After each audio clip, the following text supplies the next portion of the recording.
ಓಂ ಶ್ರೀ ಗುರು ಬಸವಲಿಂಗಾಯ ನಮಃ. ಸರ್ವರಿಗೂ ಶರಣು ಶರಣಾರ್ಥಿಗಳು. ಬಸವ ಎಂಬ ಮೂರಕ್ಷರ ಹೃದಯ ಕಮಲದಲ್ಲಿ ನೆಲೆಗೊಂಡೆಡೆ ಅಭೇದ್ಯ ಭೇದ್ಯವಾಯಿತು, ಅಸಾಧ್ಯ ಸಾಧ್ಯವಾಯಿತು. ಇಂತು ಬಸವಣ್ಣನಿಂದ ಲೋಕಲೌಕಿಕದ ಕುಭಾಷೆಯ ಕಳೆದು ಲೋಕಾಚರಣೆಯ ನತಿಗೆಳೆದು ಭಕ್ತಿ ಬರವಪ್ಪುದು ಕೂಡಲ ಚೆನ್ನ ಸಂಗಯ್ಯನಲ್ಲಿ ಬಸವಣ್ಣನ ಕಾರುಣ್ಯದಿಂದ. ವಿಶ್ವಗುರು ಬಸವಣ್ಣನವರನ್ನು ಸ್ಮರಿಸುವಂತಹ ಚೆನ್ನ ಬಸವಣ್ಣನವರ ವಚನವನ್ನ ಸ್ಮರಿಸುತ್ತಾ, America San Francisco Bay Area Veeresh Chawli ಮತ್ತು ಸುಮಿತ್ರಾ ಬಸವರಾಜಪ್ಪ ಅವರ ಮನೆಯಲ್ಲಿ ಮಹಾಮನೆ ಕಾರ್ಯಕ್ರಮವನ್ನ ಹಮ್ಮಿಕೊಂಡಿದ್ದಾರೆ. ಈ ಕಾರ್ಯಕ್ರಮದಲ್ಲಿ ನಮ್ಮನ್ನು ಆಹ್ವಾನಿಸಿದಂತಹ ನಮ್ಮ ವೀರೇಶ್ ಚಾವ್ಲಿ ಕುಟುಂಬದವರಿಗೆ ಪ್ರಪ್ರಥಮವಾಗಿ ನಾನು ಭಕ್ತಿಪೂರ್ವಕ ಶರಣು ಶರಣಾರ್ಥಿಗಳನ್ನ ಸಮರ್ಪಿಸುತ್ತೇನೆ. ಹಾಗೆ ಈ ಕಾರ್ಯಕ್ರಮವನ್ನ ವೀಕ್ಷಿಸುತ್ತಿರುವಂತಹ ಎಲ್ಲ ಶರಣ ಬಂಧುಗಳಿಗೂ ಕೂಡ ನಾನು ಹೃದಯಪೂರ್ವಕ ಒಂದು ಶರಣು ಶರಣಾರ್ಥಿಗಳನ್ನ ಸಮರ್ಪಿಸುತ್ತೇನೆ. ಸಾಗರದಾಚೆಯ ನೆಲದಲ್ಲಿ ಕಾಲವು ಕ್ಷಣ ಕಾಲ ನಿಂತಂತೆ ಒಂದು ಮನೆ ಇಂದು ಮೌನದಿಂದಲೇ ಮಾತನಾಡತೊಡಗಿತು. ವೀರೇಶ್ ಚಾವ್ಲಿ ಅವರ ಮನೆಯೊಳಗೆ ಗೋಡೆಗಳು ವೇದಿಕೆಗಳಾದವು, ನೆಲ ನೆನಪಾಯಿತು. ಇದು ಅನುಭವ ಮಂಟಪ. ವಚನವು ಪುಸ್ತಕದಿಂದ ಇಳಿದು ಮನೆ ಮನೆಯ ಮಡಿಲಲ್ಲಿ ಕೂತು ಬದುಕು ಹೇಗೆ ನಡೆಯಬೇಕು ಎಂದು ಮೌನದಲ್ಲಿ ಹೇಳಿತು. ಕಾಯಕವೆಂದರೆ ಕೇವಲ ಕೆಲಸವಲ್ಲ, ಅದು ಆತ್ಮದ ಯೋಗ ಎಂದು ಒಂದು ಮಾತಿನಲ್ಲಿ ತಿಳಿಸಿದಂತೆ ಶ್ರಮಕ್ಕೂ ಶ್ರೇಷ್ಠತೆ ಸಿಕ್ಕಿತು. ಒಂದು ಮನೆ ಮಂಟಪವಾದಾಗ ಸಾಗರವು ಒಳಗೆ ಬಂದಂತೆ ಅನುಭವದ ನಾದದಲ್ಲಿ ಅಮೆರಿಕದ ನೆಲವು ಶರಣಾಯಿತು.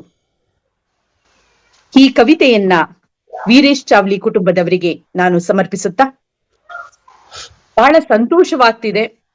ಸಾಗರದಾಚೆಯೂ ಕೂಡ ಶರಣ ಸಂಸ್ಕೃತಿ ಈ ಮಟ್ಟಿಗೆ ಪ್ರಸಾರವಾಗ್ತಿದೆ, ಶರಣ ತತ್ವ ಎಲ್ಲೆಡೆ ಪ್ರಸಾರವಾಗುತ್ತಿದೆ ಅಂದ್ರೆ ಬಹಳ ಸಂತೋಷವಾದಂತಹ ಒಂದು ಸಂಗತಿ ಅಂತ ನಾನಾದ್ರೂ ಭಾವಿಸುತ್ತೇನೆ.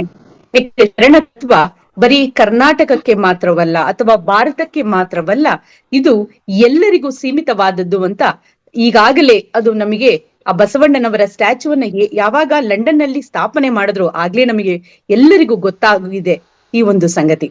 ಆದ್ರಿಂದ ನನಗೆ ಬಹಳ ಸಂತೋಷವಾಗ್ತಿದೆ. ಅಮೆರಿಕ ಆಗಿರ್ಬೋದು, ಯುರೋಪ್ ಆಗಿರ್ಬೋದು, ಬಹಳ ಕಡೆ ಒಂದು ಈ ಶರಣ ಸಂಸ್ಕೃತಿಯನ್ನ ಅನುಭವ ಮಂಟಪ ಆಗಿರ್ಬೋದು, ಬಸವ ಸಮಿತಿ ವತಿಯಿಂದ ಆಗಿರ್ಬೋದು, ಎಲ್ಲೆಡೆ ಕಾರ್ಯಕ್ರಮಗಳನ್ನ ಮಾಡ್ತಾ ಇರೋದ್ರಿಂದ ಇನ್ನೂ ಕೂಡ ಶರಣರು ಎಲ್ಲೆಡೆ ಕೂಡ ಇನ್ನೂ ಜೀವಂತವಾಗಿದ್ದಾರೆ ಅಂತ ನಮಗೆಲ್ಲರಿಗೂ ಗೋಚರವಾಗುತ್ತಿದೆ. ಶರಣರು ಹೇಗೆ ಬಂದ್ರು ಅನ್ನೋದಕ್ಕೆ ಉರಿಲಿಂಗ ದೇವ ಎನ್ನುವ ಶರಣರು ಬಹಳ ಚೆನ್ನಾಗಿ ಒಂದು ವಚನವನ್ನ ರಚನೆ ಮಾಡಿದ್ದಾರೆ. ಅದ್ರಲ್ಲಿ ಹೇಳ್ತಾರೆ, ಲೋಕದಂತೆ ಬಾರರು, ಲೋಕದಂತೆ ಹಿರರು, ಲೋಕದಂತೆ ಹೋಹರು ನೋಡಯ್ಯ, ಪುಣ್ಯದಂತೆ ಬಪ್ಪರು, ಜ್ಞಾನದಂತೆ ಹಿಪ್ಪರು, ಮುಕ್ತಿಯಂತೆ ಹೋಹರು ನೋಡಯ್ಯ. ಉರಿಲಿಂಗ ದೇವ ನಿಮ್ಮ ಶರಣರು ಉಪಮಾತೀತರಾಗಿ ಉಪಮಿಸಬಾರದು.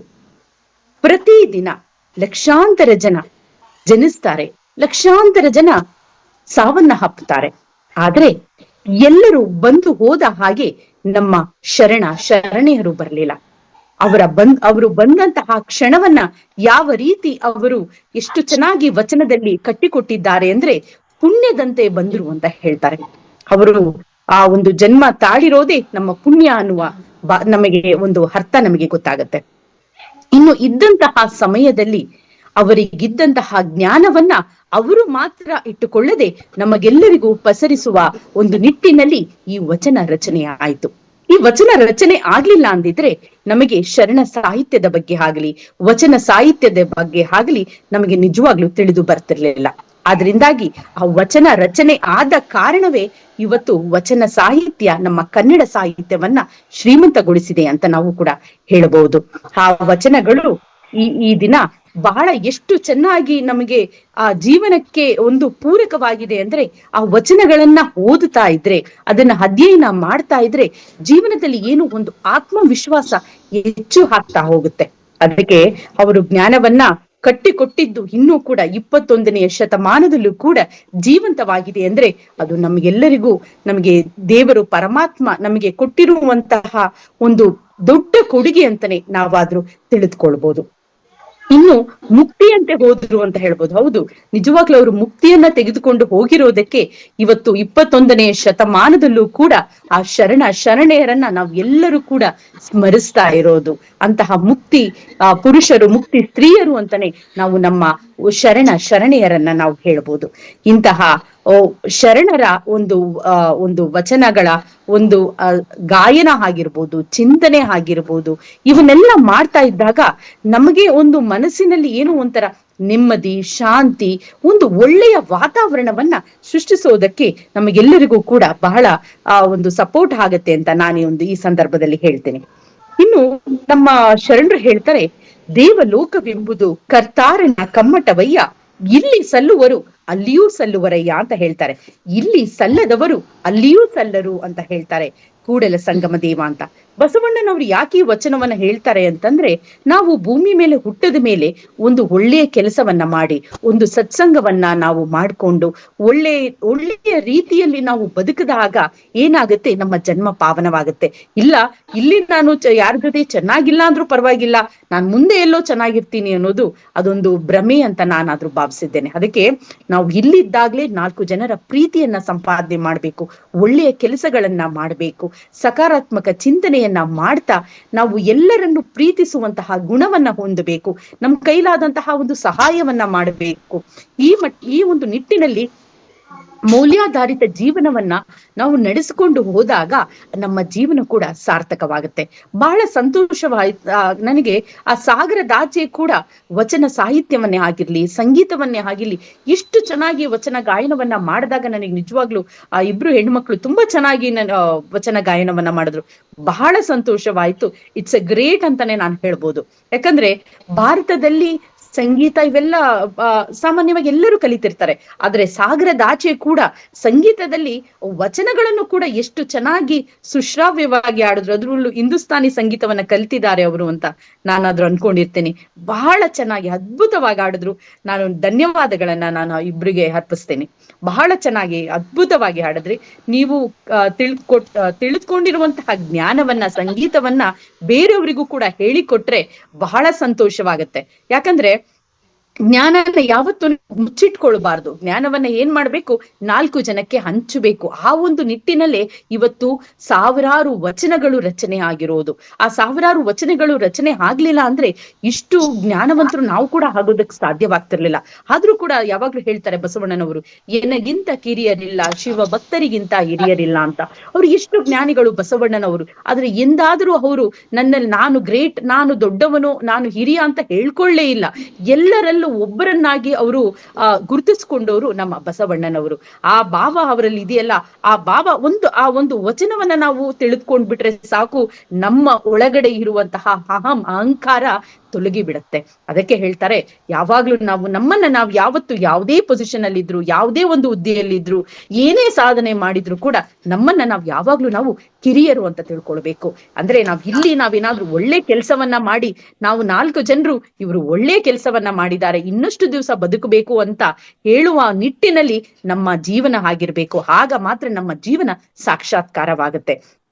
ಯಾವಾಗ್ಲೂ ಅದಕ್ಕೆ ಹೇಳ್ತಾರೆ ಅದಕ್ಕೆ ಡಿ.ವಿ.ಜಿ ಅವರು ಬಹಳ ಚೆನ್ನಾಗಿ ಒಂದು ಮಾತು ಹೇಳ್ತಾರೆ, ಮರಣದಿ ಮುಂದೇನು ಅಂತ ಹೇಳ್ತಾರೆ. ನಮ್ಗೆ ಯಾರಿಗೂ ಗೊತ್ತಿಲ್ಲ ಮರಣ ನಂತರ ಏನಾಗುತ್ತೆ ಅಂತ. ಅದಕ್ಕೆ ಹೇಳ್ತಾರೆ, ಮರಣದಿ ಮುಂದೇನು, ಭೂತವೋ ಪ್ರೇತವೋ ಪರಲೋಕವೋ ಪುನರ್ಜನ್ಮವೋ ಅದೇನು, ತಿರುಗಿ ಬಂದವರಿಲ್ಲ, ವರದಿ ತಂದವರಿಲ್ಲ, ದರೆಯ ಬಾಳ್ಗೆ ದರಿನಿ ಮಂಕುತಿಮ್ಮ ಅಂತ ಹೇಳ್ತಾರೆ. ಎಷ್ಟು ಚೆನ್ನಾಗಿ ಡಿ.ವಿ.ಜಿ ಅವರು ಎಷ್ಟು ಚೆನ್ನಾಗಿ ಇದನ್ನ ಹೇಳ್ತಾರೆ. ನಮ್ಗೆಲ್ಲರಿಗೂ ಗೊತ್ತು, ಕೊರೋನಾ ಬಂತು 2019ರಲ್ಲಿ. ಆ ಒಂದು ಸಂದರ್ಭದಲ್ಲಿ ಸಾಕಷ್ಟು ಜನರನ್ನ ಕಳೆದುಕೊಂಡ್ವಿ.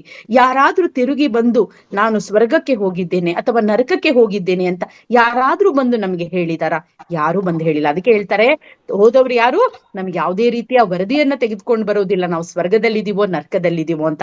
ಸ್ವರ್ಗ ನರಕ ಅನ್ನೋದು ಆ ಪರಿಕಲ್ಪನೆ ಇಲ್ಲ ನಮ್ಮ ಶರಣರಿಗೆ. ಅವ್ರು ಹೇಳೋದೇನು ಅಂದ್ರೆ, ನಾವು ಒಳ್ಳೆ ರೀತಿಯಲ್ಲಿ ಭೂಮಿ ಮೇಲೆ ಬದುಕಿದ್ದಾಗ ಆ ಒಂದು ಸ್ಥಳವನ್ನ ನಾವು ಸ್ವರ್ಗವನ್ನಾಗಿಸ್ಬೇಕೇ ಹೊರತು ಇನ್ನೆಲ್ಲೋ ಮತ್ತೊಂದು ಕಡೆ ಸ್ವರ್ಗ ಇದೆ ಅನ್ನೋದು ಅದೊಂದು ಭ್ರಮೆ ಅಂತ ಹೇಳ್ತಾರೆ. ಅದಕ್ಕೆ ಹೇಳ್ತಾರೆ, ಇವಾಗ ಅನುಭವ ಮಂಟಪ ಈಗ ನಮ್ಮ ವೀರೇಶ್ ಚಾವ್ಲಿ ಅವರ ಮನೆಯಲ್ಲಿ ಒಂದು ನಿರ್ಮಾಣವಾಗಿದೆ.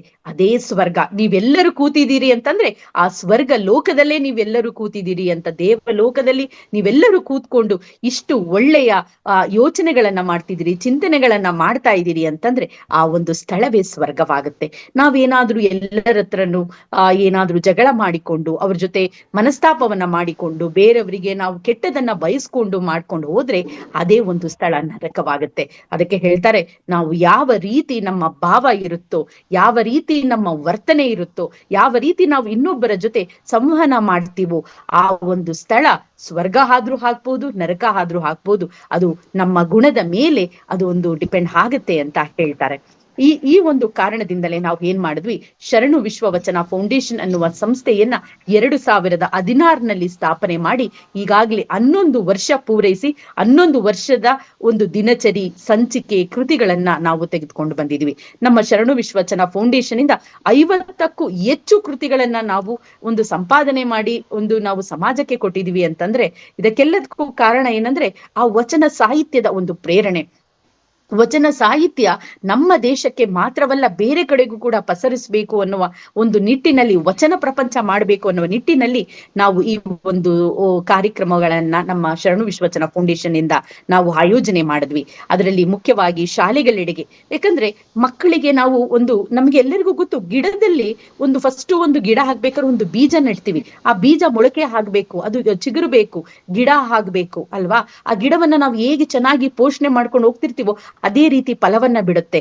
ಅದೇ ರೀತಿ ನಾವು ಮಕ್ಕಳಿಗೆ ಶಾಲೆಯ ಒಂದು ನಿಟ್ಟಿನಿಂದಲೇ ಮೌಲ್ಯಗಳನ್ನ, ವಚನಗಳನ್ನ ನಾವು ಕೊಡ್ತಾ ಹೋದಾಗ, ಆ ಮಕ್ಕಳುಗಳು ವಚನಗಳ ಅಧ್ಯಯನ ಮಾಡ್ತಾ ಹೋದಾಗ ಮಕ್ಕಳಲ್ಲಿ ಒಳ್ಳೆಯ ಸಕಾರಾತ್ಮಕ ಆಲೋಚನೆಗಳು, ಮೌಲ್ಯಗಳು ಅವರಲ್ಲಿ ಒಂದು ಬಿತ್ತನೆ ಆಗುತ್ತೆ ಅನ್ನುವ ನಿಟ್ಟಿನಲ್ಲಿ ಈ ಒಂದು ಕೆಲಸವನ್ನ ಮಾಡಿದ್ವಿ. ಅದಕ್ಕೆ ಬಸವಣ್ಣನವರ ಒಂದು ವಚನ ನನಗೆ ನೆನಪಿಗೆ ಬರುತ್ತೆ.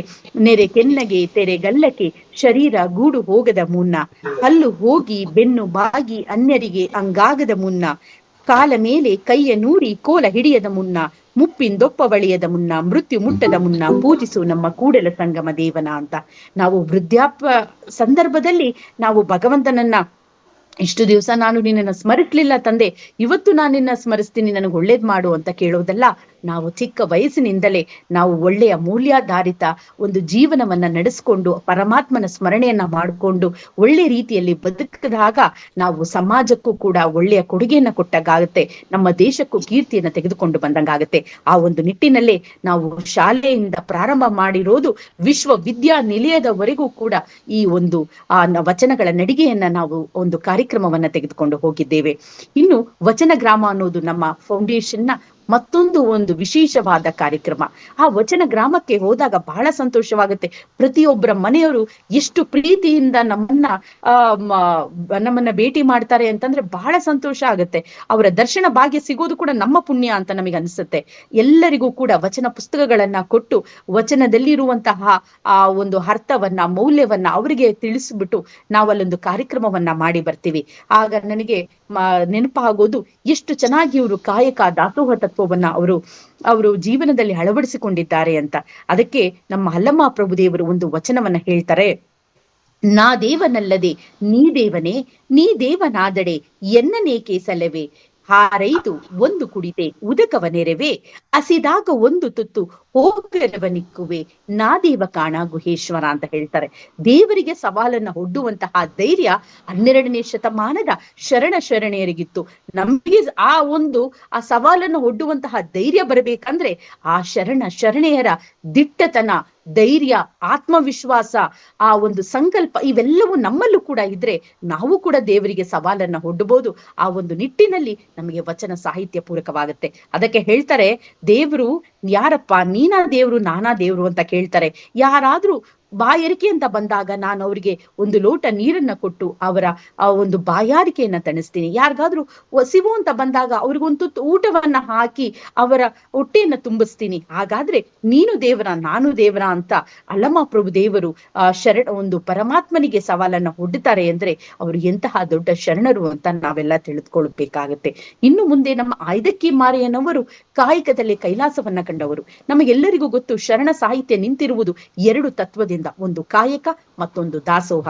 ಅದರಲ್ಲಿ ನಮ್ಮ ಐದಕ್ಕಿ ಮಾರಯ್ಯನವರು ಹೇಳ್ತಾರೆ, ಕಾಯಕದಲ್ಲಿ ನಿರತನಾದಡೆ ಗುರುದರ್ಶನವಾದರೂ ಮರೆಯಬೇಕು, ಲಿಂಗ ಪೂಜೆಯಾದಡು ಮರೆಯಬೇಕು, ಜಂಗಮ ಮುಂದೆ ನಿಂದಿದ್ದಡು ಅಂಗ ಅರಿಯಬೇಕು, ಕಾಯಕವೇ ಕೈಲಾಸವಾದ ಕಾರಣ ಅಮರೇಶ್ವರ ಲಿಂಗವಾಯಿತಾದಡು ಕಾಯಕದೊಳಗು ಅಂತ ಹೇಳ್ತಾರೆ. ನೋಡಿ, ಕಾಯಕ ಅಂತ ಬಂದಾಗ ಅವರು ಕಾಯಕವನ್ನ ಬಿಟ್ಟು ಬೇರೆ ಯಾವುದಕ್ಕೂ ಮನಸ್ಸನ್ನ ಮಾಡೋದಿಲ್ಲ. ಅದು ಲಿಂಗ ಪೂಜೆ ಆಗಿರ್ಲಿ, ಜಂಗಮನೆ ಬಂದಿರ್ಲಿ, ಕಾಯಕನವನ್ನ ಪೂರ್ಣಗೊಳಿಸಿ ಮಾತ್ರ ನಾನು ಬೇರೆ ಒಂದು ಕೆಲಸಕ್ಕೆ ನಾನು ತೊಡಗಿಸ್ಕೊಳ್ತೀನಿ ಅಂದ್ರೆ ಆ ಒಂದು 100% ಕಾನ್ಸಂಟ್ರೇಷನ್, ಡೆಡಿಕೇಶನ್ ಆ ಕಾಯಕದಲ್ಲಿ ಅವರು ಇತ್ತು. ಅದೇ ಕಾಯಕದಲ್ಲಿ ನಾವು ಕೂಡ ಒಂದು ಪ್ರಾಮಾಣಿಕವಾಗಿ ನಾವು ಪ್ರಯತ್ನವನ್ನ ಮಾಡಿದ್ರೆ ಆ ಕಾಯಕದಿಂದ ನಮಗೆ ಯಶಸ್ಸು ಸಿಗುವುದು ಸತ್ಯ ಅಂತ ನಾನು ನಂಬಿದ್ದೇನೆ. ಇನ್ನು ಅಕ್ಕಮಹಾದೇವಿಯವರು ಒಂದು ಮಾತನ್ನ ಹೇಳ್ತಾರೆ, ಎಷ್ಟು ಚೆನ್ನಾಗಿ ಹೇಳ್ತಾರೆ ಅಂದ್ರೆ ನಮ್ಮ ಆರೋಗ್ಯವನ್ನ ಹೇಗೆ ಕಾಪಾಡ್ಕೊಳ್ಬೇಕು ಅನ್ನೋದಕ್ಕೆ ಒಂದು ಪಂಚ ಶುಚಿ ಇರುವಂತಹ ಒಂದು ವಚನವನ್ನ ರಚಿಸ್ತಾರೆ. ಅದ್ರಲ್ಲಿ ಹೇಳ್ತಾರೆ, ನಡೆ ಶುಚಿ, ನುಡಿ ಶುಚಿ, ತನ್ನು ಶುಚಿ, ಮನ ಶುಚಿ, ಭಾವ ಶುಚಿ, ಇಂತಿ ಪಂಚ ತೀರ್ಥಂಗಳನ್ನೊಳಗೊಂಡು ಮರ್ತ್ಯದಲ್ಲಿ ನಿಂದ ನಿಮ್ಮ ಶರಣರ ತೋರಿ ಎನ್ನ ನುಳುಹಿಕೊಳ್ಳ ಚೆನ್ನಮಲ್ಲಿಕಾರ್ಜುನ ಅಂತ ಹೇಳ್ತಾರೆ. ನೋಡಿ, ನಮ್ಗೆಲ್ಲರಿಗೂ ಗೊತ್ತು, ವರ್ಲ್ಡ್ ಹೆಲ್ತ್ ಆರ್ಗನೈಸೇಷನ್ ಅಂದ್ರೆ ವಿಶ್ವ ಆರೋಗ್ಯ ಸಂಸ್ಥೆ ಸ್ಥಾಪನೆಯಾಗಿದ್ದು 1948ರಲ್ಲಿ. ಆ ಒಂದು ಸಂಸ್ಥೆ ಏನ್ ಹೇಳುತ್ತೆ ಅಂದ್ರೆ, ಮನುಷ್ಯನನ್ನ ಒಬ್ಬ ಆರೋಗ್ಯವಂತ ಮನುಷ್ಯ ಅಂತ ಹೇಳ್ಬೇಕಾದ್ರೆ ಅವನು ಸಾಮಾಜಿಕವಾಗಿ ಆರೋಗ್ಯವಾಗಿರಬೇಕು, ದೈಹಿಕವಾಗಿ ಆರೋಗ್ಯವಾಗಿರಬೇಕು, ಮಾನಸಿಕವಾಗಿ ಆರೋಗ್ಯವಾಗಿರಬೇಕು. ಈ 3 ಆರೋಗ್ಯವನ್ನ ಕಾಪಾಡಿಕೊಂಡಿದ್ರೆ ಆ ಮನುಷ್ಯನನ್ನ ಆರೋಗ್ಯವಂತ ಮನುಷ್ಯ ಅಂತ ಒಂದು ನಮ್ಮ ವಿಶ್ವ ಆರೋಗ್ಯ ಸಂಸ್ಥೆ ಘೋಷಣೆ ಮಾಡ್ತಿತ್ತು. ಆದ್ರೆ ಅಕ್ಕ ನಮಗೆ ಹೇಳ್ಕೊಡ್ತಾರೆ, ನಡೆ ಶುಚಿ, ನುಡಿ ಶುಚಿ. ನಡೆ ಮತ್ತೆ ನುಡಿ ಅನ್ನೋದು ನಮ್ಮ ಸಾಮಾಜಿಕ ಆರೋಗ್ಯವನ್ನ ಕಾಪಾಡ್ಕೊಳ್ಳುತ್ತೆ. ನಮ್ಮ ನಡೆ ಕೂಡ ಬಹಳ ಶುದ್ಧವಾಗಿರ್ಬೇಕು, ನಮ್ಮ ನುಡಿ ಕೂಡ ಬಹಳ ಶುದ್ಧವಾಗಿರ್ಬೇಕು ಅಂತ ಹೇಳ್ತಾರೆ.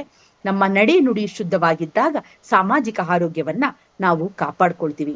ಇನ್ನು ತನು ಶುಚಿ ಅಂತ ಅಂದಾಗ ನಮ್ಮ ದೈಹಿಕ ಆರೋಗ್ಯವನ್ನ ಕಾಪಾಡ್ಕೊಳ್ಬೇಕಾದ್ರೆ ಮಿತವಾದ ಆ ಒಂದು ಆಹಾರವನ್ನ ಸ್ವೀಕರಿಸಬೇಕು, ಯೋಗ ಮಾಡಬೇಕು, ನಮ್ಮ ದೇಹಕ್ಕೆ ಬೇಕಾದಂತಹ ಎಷ್ಟು ಬೇಕೋ ಅಷ್ಟು ಮಾತ್ರ ಆಹಾರವನ್ನ ಸ್ವೀಕರಿಸಿ ದೈಹಿಕ ಶುಚಿಯನ್ನ ಕಾಪಾಡ್ಕೊಳ್ಬೇಕು ಅಂತ ಹೇಳ್ತಾರೆ. ಇನ್ನು ಮನಶುಚಿ ಅಂತ ಅಂದಾಗ ಮನಸ್ಸನ್ನ ಶುಚಿಯಾಗಿ ಇಟ್ಕೊಳ್ಬೇಕಂದ್ರೆ ಒಳ್ಳೆಯ ಕೆಲಸಗಳನ್ನ ಮಾಡಬೇಕು, ಒಳ್ಳೆಯ ಸಜ್ಜನರ ಸಹವಾಸವನ್ನ ಮಾಡಬೇಕು.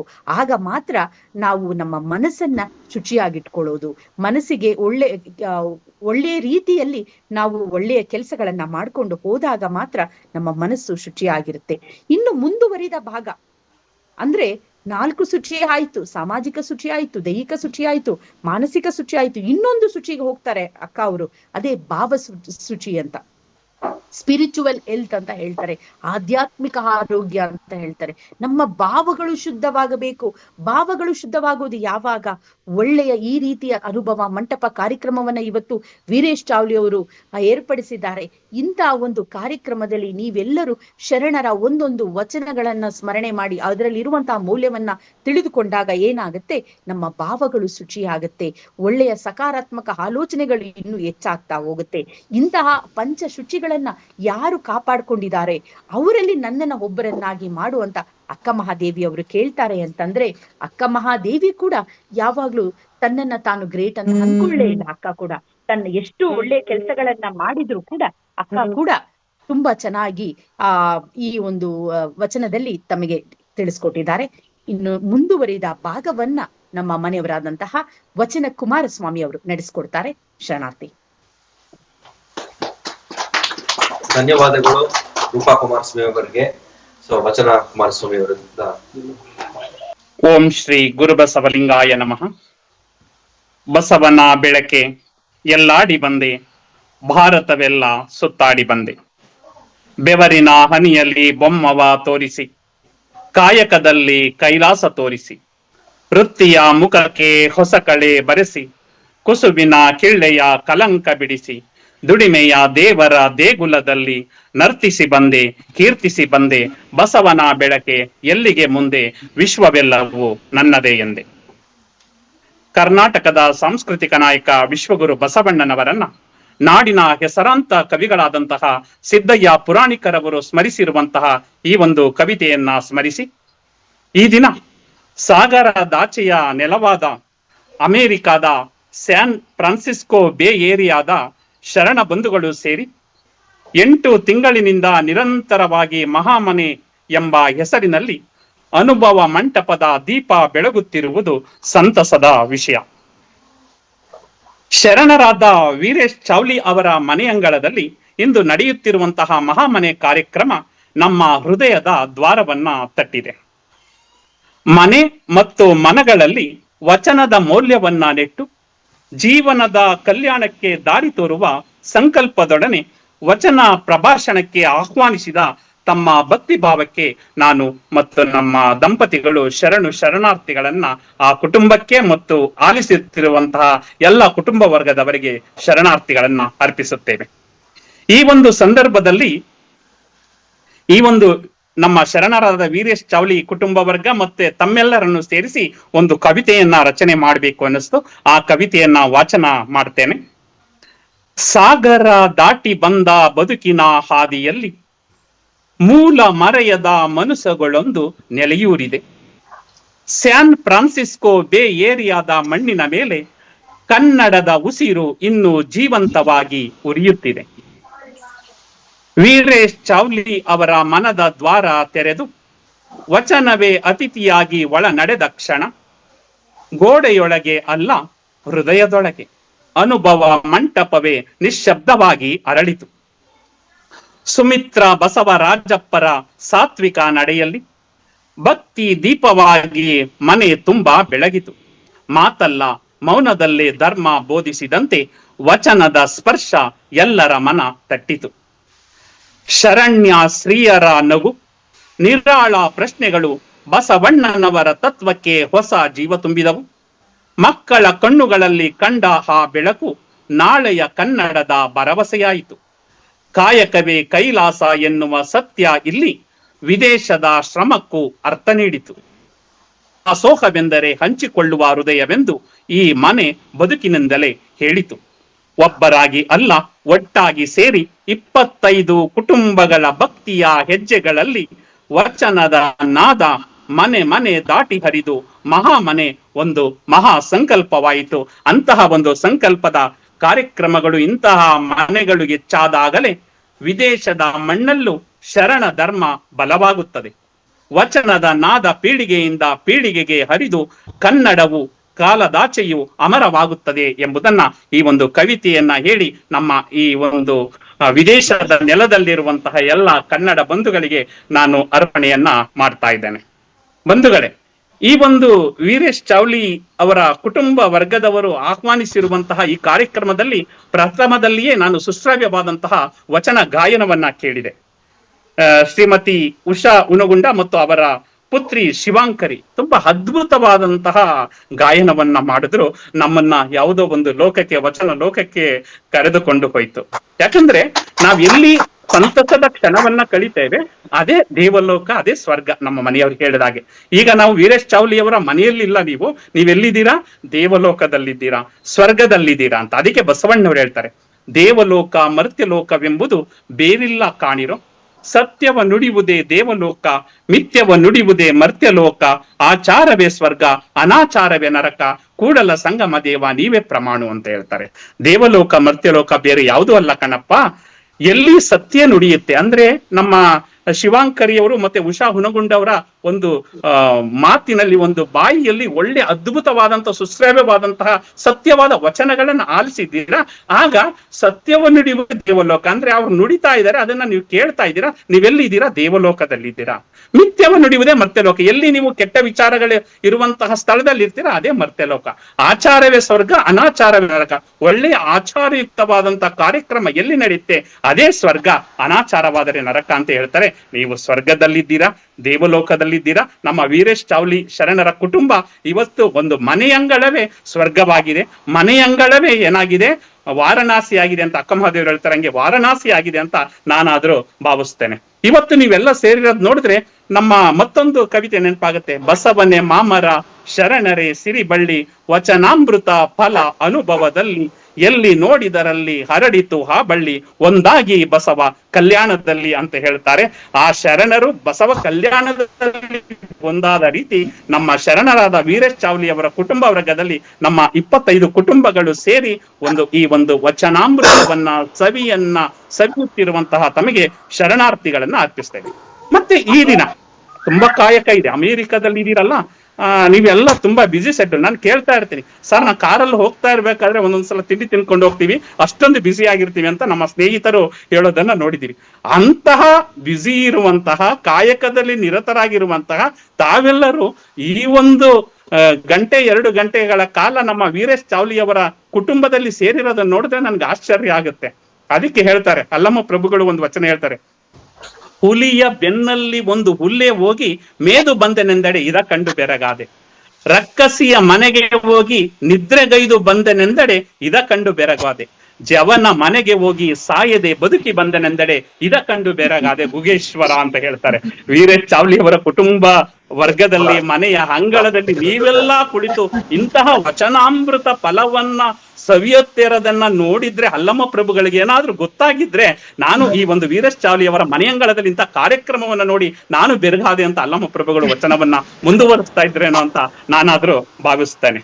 ಮತ್ತೆ ಈ ಕಾರ್ಯಕ್ರಮ ಯಾಕೆ ಇಷ್ಟೊಂದು ಬ್ಯುಸಿ ಇರುವಾಗಲೂ ನೀವು ಯಾಕೆ ಇದರಲ್ಲಿ ಭಾಗವಹಿಸ್ಬೇಕು ಅಂದ್ರೆ, ಈ ಮಹಾಮನೆ ಕಾರ್ಯಕ್ರಮಗಳಲ್ಲಿ ಯಾಕೆ ನೀವು ಭಾಗವಹಿಸ್ಬೇಕು ಅಂದ್ರೆ, ಅದಕ್ಕೆ ನಮ್ಮ ಬಸವಣ್ಣನವರ ಅಕ್ಕನವರ ಮಗನಾದಂತ ಚೆನ್ನಬಸವಣ್ಣನವರು ಒಂದು ವಚನ ಹೇಳ್ತಾರೆ. ಆ ವಚನ ಅದ್ಭುತವಾದ ವಚನ, ಅದು ಈ ಸಂದರ್ಭದಲ್ಲಿ ಸೂಕ್ತ ಅಂತ ನಾನಾದ್ರೂ ಭಾವಿಸಿದ್ದೇನೆ. ಮಂಡೆ ಮಾಸಿದಡೆ ಮಹಾಮಜ್ಜನವ ಮಾಡುವುದು, ವಸ್ತ್ರ ಮಾಸಿದಡೆ ಮಡಿವಾಳರಿಗಿಕ್ಕುವುದು, ಮನದ ಮೈಲಿಗೆಯ ತೊಳೆಯಬೇಕಾದರೆ ಕೂಡಲ ಚೆನ್ನ ಸಂಗನ ಶರಣರ ಅನುಭವ ಮಾಡುವುದು ಅಂತ ಹೇಳ್ತಾರೆ. ಮಂಡೆ ನಮ್ಮ ತಲೆ ಕೊಳೆ ಆಗುತ್ತೆ. ತಲೆ ಕೊಳೆ ಆದ್ರೆ ಏನ್ ಮಾಡ್ತೀವಿ? ಸ್ನಾನವನ್ನ ಮಾಡಿ ಶಾಂಪೂವನ್ನ ಹಾಕಿ ನಮ್ಮ ತಲೆಯನ್ನ ಸ್ವಚ್ಛ ಮಾಡ್ಕೊಳ್ತೀವಿ. ಹಾಗೆ ವಸ್ತ್ರ ಕೊಳೆ ಆಗುತ್ತೆ. ವಸ್ತ್ರ ಕೊಳೆ ಆದಾಗ ವಾಷಿಂಗ್ ಮೆಷಿನ್ ಅಥವಾ ಇನ್ಯಾವುದಕ್ಕೂ ಹಾಕಿ ನಾವು ಅದನ್ನ ಸ್ವಚ್ಛ ಮಾಡ್ಕೊಳ್ತೀವಿ. ಆದ್ರೆ ಮನದ ಮೈಲಿಗೆ ತೊಳೆಯಬೇಕಾದರೆ ನಮ್ಮ ಮನಸ್ಸು ಕೂಡ ಕೊಳೆ ಆಗುತ್ತಲ್ಲ, ನೋಡಬಾರದನ್ನ ನೋಡ್ತೀವಿ, ಕೇಳಬಾರದನ್ನ ಕೇಳ್ತೀವಿ. ಆಗ ಏನಾಗುತ್ತೆ? ನಮ್ಮ ಮನದ ಮೈಲಿಗೆ ಆಗುತ್ತಂತೆ. ಆ ಮನದ ಮೈಲಿಗೆಯನ್ನ ತೊಳೆಯಬೇಕಾದರೆ ಕೂಡಲ ಚೆನ್ನ ಸಂಗನ ಶರಣರ ಅನುಭವ ಮಾಡುವುದು ಅಂತ ಹೇಳ್ತಾರೆ. ಇಂತಹ ಒಂದು ಅನುಭವದ ಕಾರ್ಯಕ್ರಮಗಳು ನಮ್ಮ ಮನಸ್ಸಿನ ಮೈಲಿಗೆಯನ್ನ ಹೋಗಲಾಡಿಸಿ ನಮ್ಮನ್ನ ಸಚ್ಚಿಂತನೆಯತ್ತ ಹೊರಳಿಸಲು ಕಾರಣವಾಗಿದೆ ಅಂತ ನಾನಾದ್ರೂ ಭಾವಿಸಿದ್ದೇನೆ. ಬಂಧುಗಳೇ, ಕ್ರಿಸ್ತಶಕ 1970ರಲ್ಲಿ ನೀವಿರುವಂತಹ ನೆಲದಲ್ಲೇ ಮೊದಲು USA ಏನಾಯ್ತು? ಅಂತರ್ಜಾಲ ರಚನೆ ಆಯ್ತಂತೆ. ಅದು ಜನಸಾಮಾನ್ಯರಿಗೆ ಪರಿಚಯವಾದದ್ದು, ಜನಸಾಮಾನ್ಯರು ಕೂಡ ಬಳಕೆ ಆಗಬಹುದು ಅಂತ ತಿಳಿಸಿದ್ದು 1990ರಲ್ಲಿ. ಇಂದು ನಮ್ಮಲ್ಲಿ ಫೇಸ್ಬುಕ್ ಇದೆ, ಇನ್ಸ್ಟಾಗ್ರಾಮ್ ಇದೆ, ಯೂಟ್ಯೂಬ್ ಇದೆ, ಟ್ವಿಟರ್ ಇದೆ, ಎಲ್ಲ ಇದ್ರೂ ಕೂಡ ನಾವೊಂದು ಫೇಸ್ಬುಕ್ ಅಲ್ಲಿ ನಮ್ಮ ಫೋಟೋವನ್ನ ಅಪ್ಲೋಡ್ ಮಾಡಿದ್ರೆ 100 ಜನನೋ 1000 ಜನನೋ ಲೈಕ್ ಮಾಡಿದ್ರೆ ಅದೇ ನಮಗೆ ಹೆಚ್ಚುಗಾರಿಕೆ. 1000 ಜನ ನನ್ನನ್ನು ಇಷ್ಟಪಟ್ಟಿದ್ದಾರೆ, 1000 ಜನ ನನ್ನ ಕಾರ್ಯಕ್ರಮವನ್ನ ವೀಕ್ಷಣೆ ಮಾಡಿದ್ದಾರೆ ಅಂತ ಸಂತೋಷವನ್ನ ಪಡಿತೀವಿ. ಆದ್ರೆ 12ನೇ ಶತಮಾನದಲ್ಲಿ ಯಾವುದೇ ಅಂತರ್ಜಾಲ ಇರಲಿಲ್ಲ, ಯಾವುದೇ ಮೊಬೈಲ್ ಇರಲಿಲ್ಲ, ಯಾವುದೇ ಟ್ವಿಟರ್ ಇರಲಿಲ್ಲ, ಫೇಸ್ಬುಕ್ ಇರಲಿಲ್ಲ. ಆದ್ರೂ ಬಸವಣ್ಣನವರ ತತ್ವ ಇದೆಯಲ್ಲ, ಕಾಯಕ ಮತ್ತು ದಾಸೋಹ ತತ್ವವನ್ನ ಅಪ್ಪಿಕೊಂಡು 1,96,000 ಶರಣರು ಬಸವ ಕಲ್ಯಾಣದಲ್ಲಿ ನೆಲೆಗೊಳ್ತಾರೆ ಅಂದ್ರೆ ಬಸವಣ್ಣನವರ ಫೇಸ್ ವ್ಯಾಲ್ಯೂ ಎಷ್ಟಿತ್ತು ಅಂತ ನಾವು ಅರ್ಥ ಮಾಡ್ಕೊಳ್ಬೇಕಾಗುತ್ತೆ. ಅಂತಹ ಬಸವಣ್ಣನವರು ಯಾಕೆ ಎಲ್ರಿಗೂ ಇಷ್ಟ ಆದ್ರು ಅಂದ್ರೆ, ಅವರು ಜಾತಿ ಮತ್ತು ವರ್ಗರಹಿತ ಸಮಾಜದ ನಿರ್ಮಾಣವನ್ನ ಮಾಡಿದ್ದು ಮತ್ತು ಕಾಯಕ ಮತ್ತು ದಾಸೋಹ ತತ್ವವನ್ನ ಜಾರಿಗೆ ತಂದದ್ರಿಂದ ಬಸವಣ್ಣನವರು ಇಷ್ಟಪಡ್ತಾರೆ.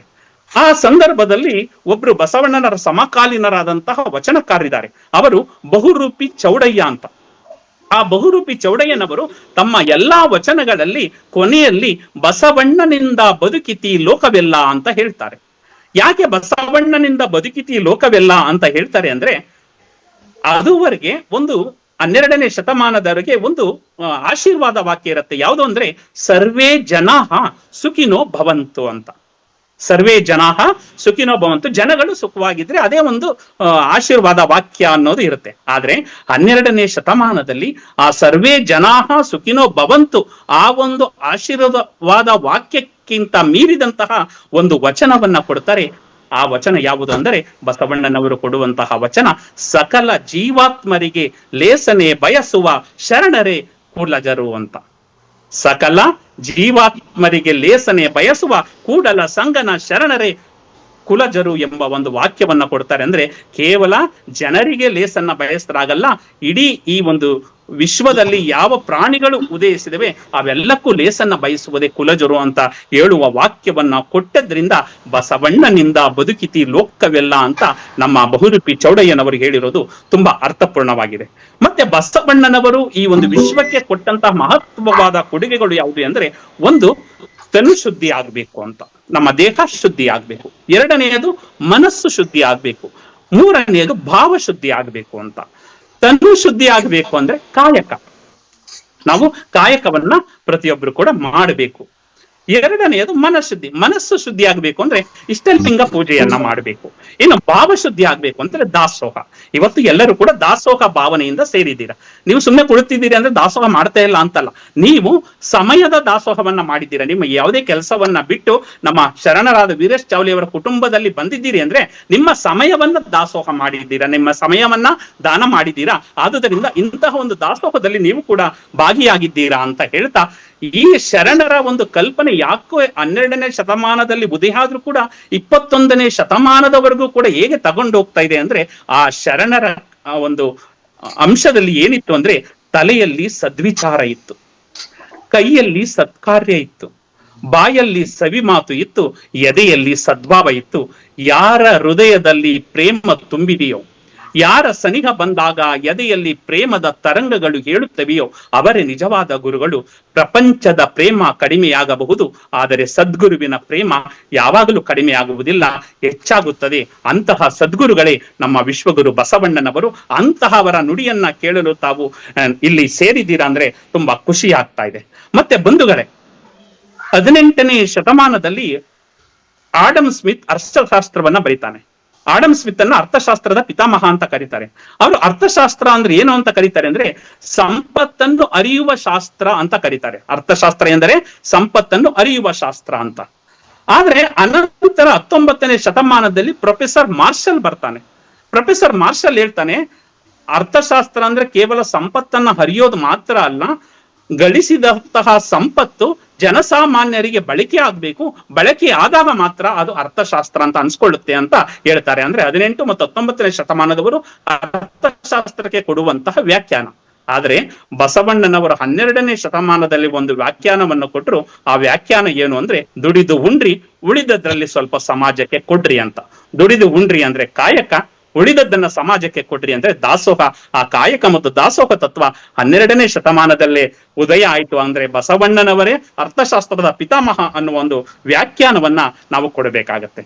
ಮತ್ತೆ ನಾವು ಅಂತಾರಾಷ್ಟ್ರೀಯ ನ್ಯಾಯಾಲಯ 1945ರಲ್ಲಿ ನೆದರ್ಲೆಂಡ್ನ ಹೇಗ್ ಅನ್ನೋ ಒಂದು ನಗರದಲ್ಲಿ ನಿರ್ಮಾಣ ಆಗುತ್ತೆ, ವಿಶ್ವಸಂಸ್ಥೆ ಸ್ಥಾಪನೆ ಆದ್ಮೇಲೆ. ಆದ್ರೆ ಆಮೇಲೆ ಭಾರತದಲ್ಲಿ 1774ರಲ್ಲಿ ಕಲ್ಕತ್ತಾದ ಪೋರ್ಟ್ ವಿಲಿಯಂನಲ್ಲಿ ಸುಪ್ರೀಂ ಕೋರ್ಟ್ ಸ್ಥಾಪನೆ ಆಗುತ್ತೆ. ಆದ್ರೆ 12ನೇ ಶತಮಾನದಲ್ಲಿ ಬಹುಶಃ ಬಸವ ಕಲ್ಯಾಣ ಅಲ್ಲಿ ಇರುವಂತಹ ಅನೇಕರು ನೋಡಿದ್ದೀರಾ ಅಂತ ನಾನಾದ್ರೂ ಭಾವಿಸಿದ್ದೇನೆ. ಆ ಬಸವ ಕಲ್ಯಾಣದಲ್ಲಿರುವಂತಹ ಪರುಷ ಕಟ್ಟೆ ಅಂತ ಇದೆ.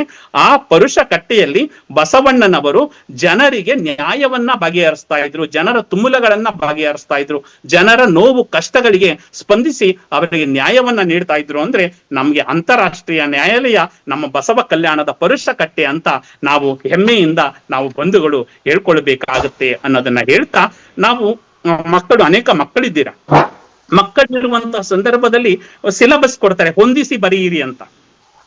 ಹೊಂದಿಸಿ ಬರೆದರೆ ಪದಕ್ಕೆ ಅರ್ಥ ಬರುತ್ತೆ, ಹೊಂದಿಕೊಂಡು ಬಾಳಿದರೆ ಜೀವನಕ್ಕೆ ಅರ್ಥ ಬರುತ್ತೆ. ಅಂದ್ರೆ ಹೊಂದಿಕೊಂಡು ಬಾಳೋದಕ್ಕೆ ನಮ್ಮ ವೀರೇಶ್ ಚಾವ್ಲಿ ಅವರ ಕುಟುಂಬ ವರ್ಗ ಇವೆಲ್ಲವನ್ನ ಮನೆ ಅಂಗಳದಲ್ಲಿ ಎಲ್ಲರನ್ನು ಸೇರಿಸಿದ್ದಾರೆ. ಪ್ರತಿ ತಿಂಗಳು ಒಬ್ಬೊಬ್ಬರ ಮನೆಯಲ್ಲಿ ಈ ಹೊಂದಿಕೊಂಡು ಬಾಳೋದನ್ನ ಕಲಿಯೋದಿಕ್ಕೆ ಎಲ್ಲರೂ ಕೂಡ ಒಟ್ಟುಗೂಡಿ ಜೀವನವನ್ನ ನಡೆಸೋದಿಕ್ಕೆ ಈ ಕುಟುಂಬ ನೆರವಾಗಿದೆ ಅಂತ ನಾನಾದ್ರೂ ಭಾವಿಸಿದ್ದೇನೆ. ಮತ್ತೆ ಕೆಲವು ಸಂದರ್ಭದಲ್ಲಿ ಒಂಟಿತನ ಕೂಡ ಕಾಡ್ಬೋದು. ನನಗೆ ಯಾರು ಆಗ್ಲಿಲ್ಲ, ಬಂಧುಗಳಾಗ್ಲಿಲ್ಲ, ಸಂಬಂಧಿಕರಾಗ್ಲಿಲ್ಲ, ತಂದೆ ಆಗ್ಲಿಲ್ಲ, ತಾಯಿ ಆಗ್ಲಿಲ್ಲ, ಗಂಡ ಆಗ್ಲಿಲ್ಲ, ಹೆಂಡತಿ ಆಗ್ಲಿಲ್ಲ ಅಂತ ಕಾಡಬಹುದು. ಆ ಸಂದರ್ಭ ಯಾವುದೇ ಸಂದರ್ಭಕ್ಕೆ ಬಂದ್ರೂ ಕೂಡ ವಚನಗಳು ನಮ್ಗೆ ಕೈ ಹಿಡಿದು ಮುನ್ನಡೆಸುತ್ತೆ. ಅದಕ್ಕೆ ಬಸವಣ್ಣನವರು ಅದ್ಭುತವಾದ ಒಂದು ವಚನವನ್ನ ಕೊಡ್ತಾರೆ. ಚಂದ್ರೋದಯಕ್ಕೆ ಅಂಬುದಿ ಹೆಚ್ಚುವುದಯ್ಯ, ಚಂದ್ರ ಕುಂದೆ ಕುಂದುವುದಯ್ಯ, ಚಂದ್ರಂಗೆ ರಾಹು ಅಡ್ಡ ಬಂದಲ್ಲಿ ಅಂಬುದಿ ಬೊಬ್ಬಿಟ್ಟಿತೆ ಹಯ್ಯ, ಅಂಬುದಿಯ ಮುನಿ ಆ ಪೋಷಣವ ಕೊಂಬಲಿ ಚಂದ್ರಮನಡ್ಡ ಬಂದನೆ ಹಯ್ಯ. ಆರಿಗಾರು ಇಲ್ಲ, ಕೆಟ್ಟವಂಗೆ ಕಳೆ ಇಲ್ಲ, ಜಗದ ನಂಟ ನೀನೇ ಹಯ್ಯ ಕೂಡಲ ಸಂಗಮ ದೇವ. ಎಂತಹ ಅದ್ಭುತವಾದ ವಚನ.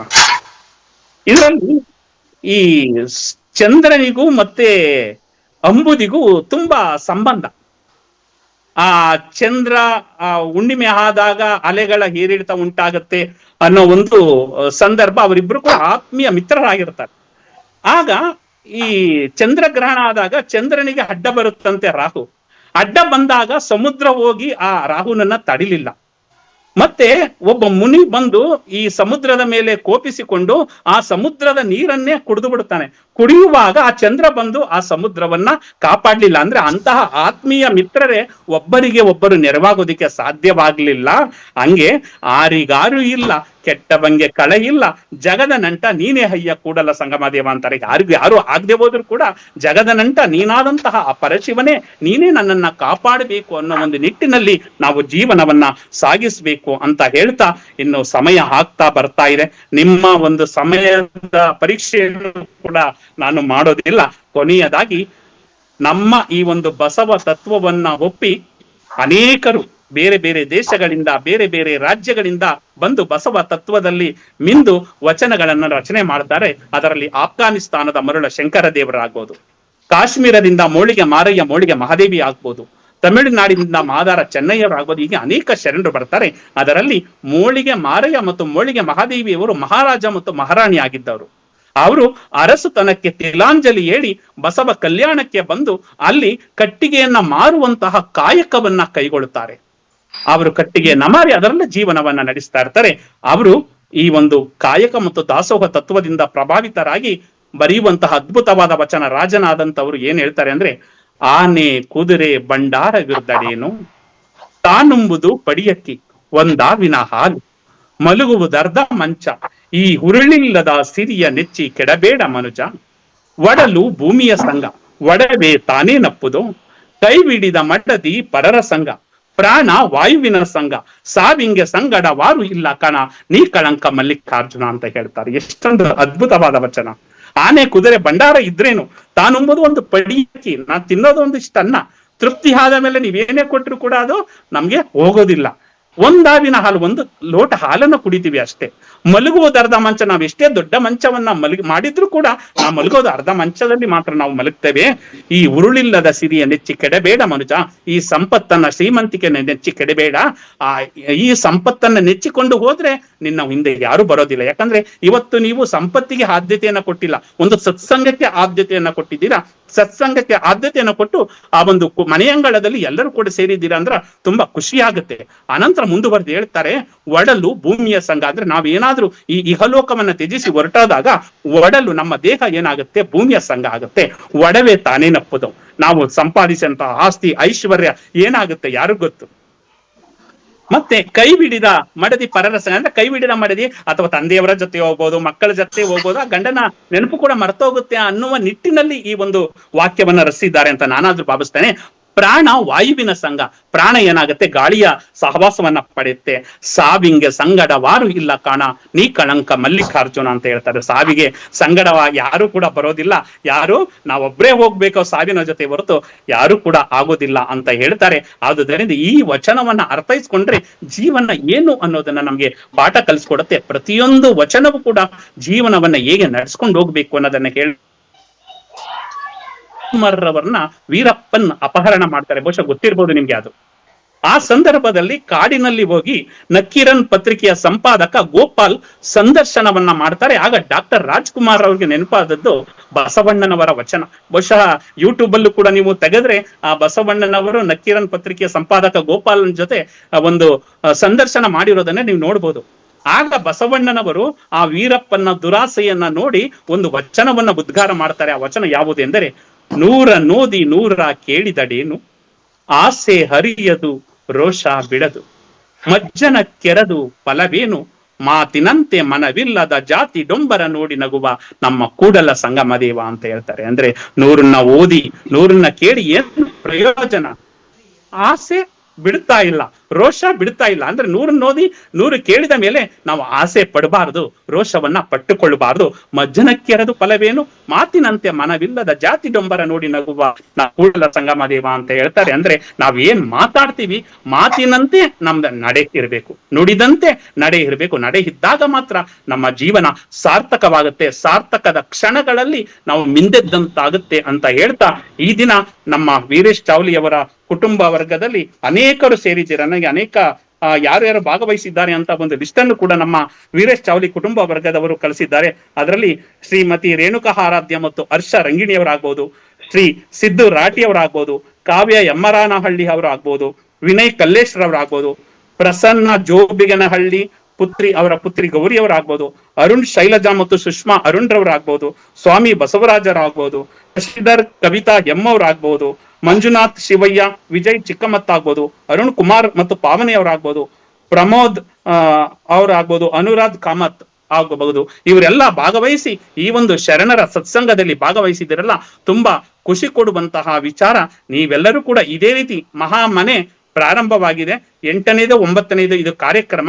ಇದು 100 ಆಗಲಿ 1000ವಾಗಲಿ ನಿಮ್ಮ ಮನದ ಮೈಲಿಗೆಯನ್ನ ಹೋಗಲಾಡಿಸಿ ಅಮೆರಿಕದ ನೆಲದಲ್ಲಿದ್ದರೂ ಕೂಡ ನಮ್ಮ ಬಸವ ತತ್ವವನ್ನ ಮತ್ತು ಕನ್ನಡದ ಮಣ್ಣನ್ನ ನೆನಪಿಸಿಕೊಳ್ಳುವಂತಹ ತಾವು ನಿಜವಾಗ್ಲೂ ಕೂಡ ಭಾಗ್ಯಶಾಲಿಗಳು ಅಂತ ನಾನಾದ್ರೂ ಭಾವಿಸ್ತಾ, ಇಂತಹ ಕಾರ್ಯಕ್ರಮಗಳ ಮುಖಾಂತರ ನಮ್ಮನ್ನು ಕೂಡ ಕರೆಸಿ ನಾನು ಕೂಡ ನಿಮ್ಮ ವೀರೇಶ್ ಚಾವ್ಲಿ ಅವರ ಒಂದು ಸ್ವರ್ಗವನ್ನ ದೇವಲೋಕವನ್ನ ನೋಡುವಂತಹ ಸೌಭಾಗ್ಯವನ್ನ ಕರುಣಿಸಿಕೊಟ್ಟಂತಹ ನಮ್ಮ ವೀರೇಶ್ ಚಾವ್ಲಿ ಕುಟುಂಬ ವರ್ಗದವರಿಗೆ ಶರಣಾರ್ಥಿಗಳನ್ನ ಸಮರ್ಪಿಸಿ, ಇಲ್ಲಿವರೆಗೆ ಸಾವಧಾನದಿಂದ ನಮ್ಮ ನುಡಿಗಳನ್ನ ಆರಿಸಿದಂತಹ ತಮಗೂ ಕೂಡ ಭಕ್ತಿಪೂರ್ವಕ ಶರಣಾರ್ಥಿಗಳನ್ನ ಸಮರ್ಪಿಸಿ, ಹೊರಡುವೆ ನಾನು ಹೊರಡುವೆ ಮುಂದೆ, ಬರುವುದು ವಿಶ್ವವು ನನ್ನಯ ಹಿಂದೆ, ಅವರಿವರೆಂಬೆನೆ ಎಲ್ಲರೂ ಒಂದೇ, ಎಲ್ಲರಿಗಿರುವನು ಒಬ್ಬನೇ ತಂದೆ, ಬರುವೆನು ಭುವಿಯನ್ನು ಬೆಳಗಿ ಬಸವನ ಬೆಳಕೆ ಎಲ್ಲಾಡಿ ಬಂದೆ, ಭಾರತವೆಲ್ಲ ಸುತ್ತಾಡಿ ಬಂದೆ ಅಂತ ಸಿದ್ದಯ್ಯ ಪುರಾಣಿಕರ್ ಅವರು ಕೊನೆಯಲ್ಲಿ ಹೇಳ್ತಾರೆ.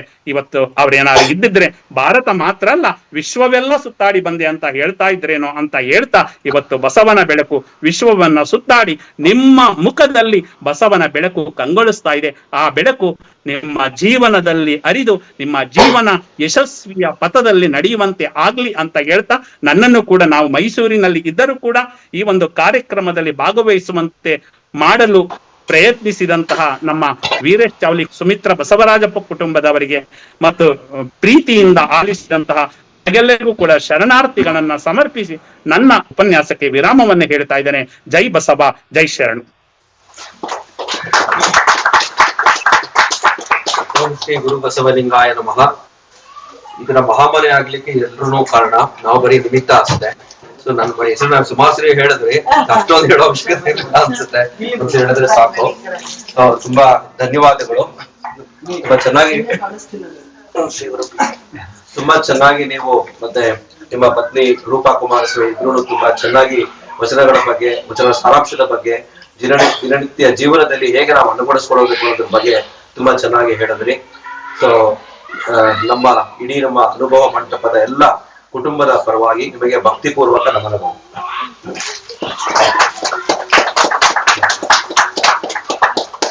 ಶರಣ ಶರಣ.